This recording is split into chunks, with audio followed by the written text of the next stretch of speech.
Right. Let's start with the first if statement. What we're saying over here is basically if this condition is true, so if active blood is true and timer count is equal to 0, then all this applies. If timer count was not 0, this won't work. I'll show you. So let's just change timer count to 1 and let's see what happens.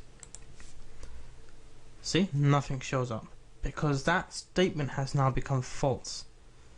We only want to show that if timer count is equal to 0. So if I change that back to 0, as you can see, it will show up. I don't know why it's lagging so much. Right, okay, so that part you got covered, okay? That ends right down here on top of the GUI. After that, we're going to say if alpha on is equals true and active blood is equals true, then tell alpha to add on to itself and using the delta time method divided by 0.05.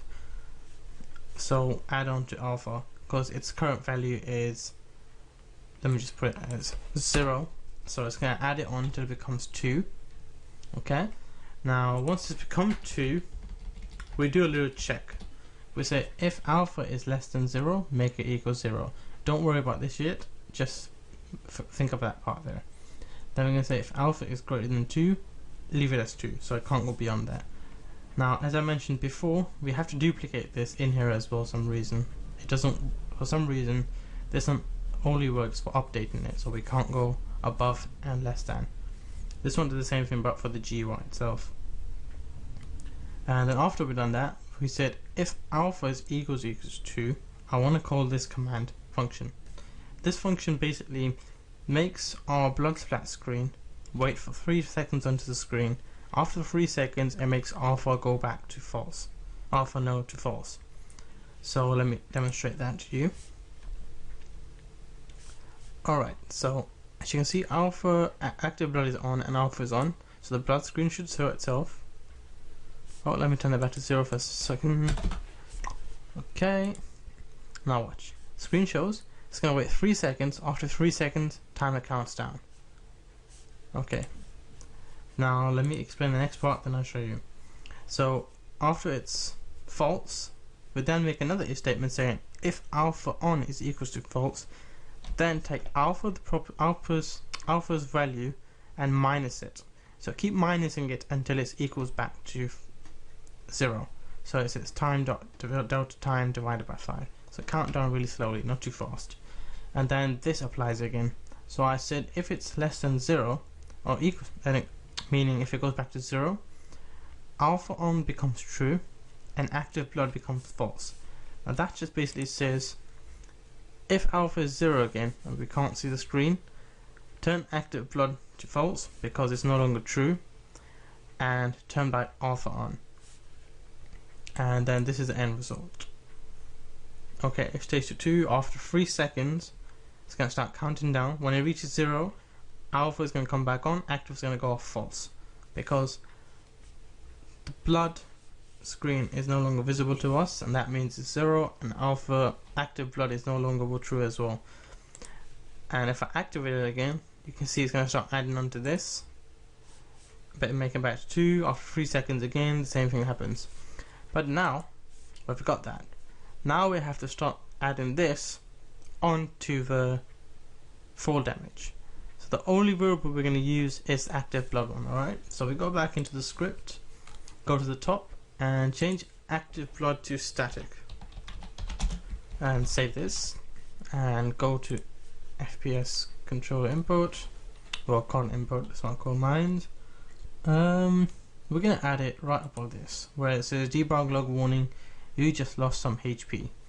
And all I'm going to say is blood splat, the script name, dot, what we're going to look for, what variable, and we called it active blood. And all I'm going to say is equals to true. And the rest will work itself. Just wait and see. So, how is that going to work? Well, if our jump height is greater than or equals to 100, activate the blood screen. If it's not, don't bother with it. So we'll see that working right now. So this height is most likely greater than 100, so the blood screen will show when it hits the floor. So let's start counting down. Okay, just past 80, 100, gone beyond. Hold on, we've got a little arrow down there. Let's see what it says.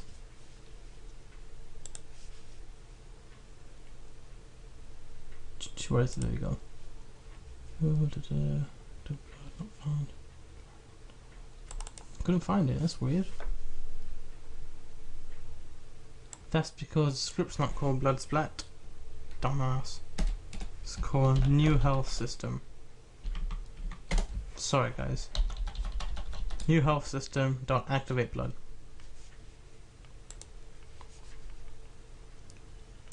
Now if I confuse someone, let me just explain that just to be on the safe side. The New Health System is a script which is located here. Active blood is a variable inside of New Health System. That's one of my old scripts, which is exactly the same, but it was just for testing purposes. I called the wrong script name basically. Sorry about that. So now it should work. Let's test that again.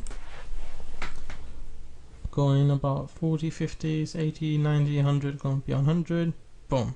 You hit the floor, the timer starts. Counting down to 0.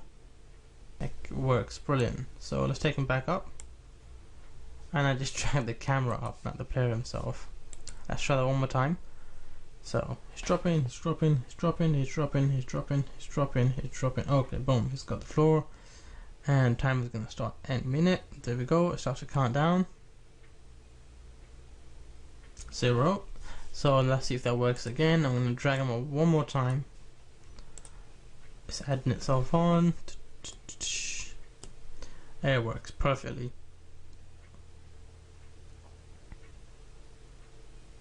Fantastic. Well, that's how you make the fall damage script and the blood splat script.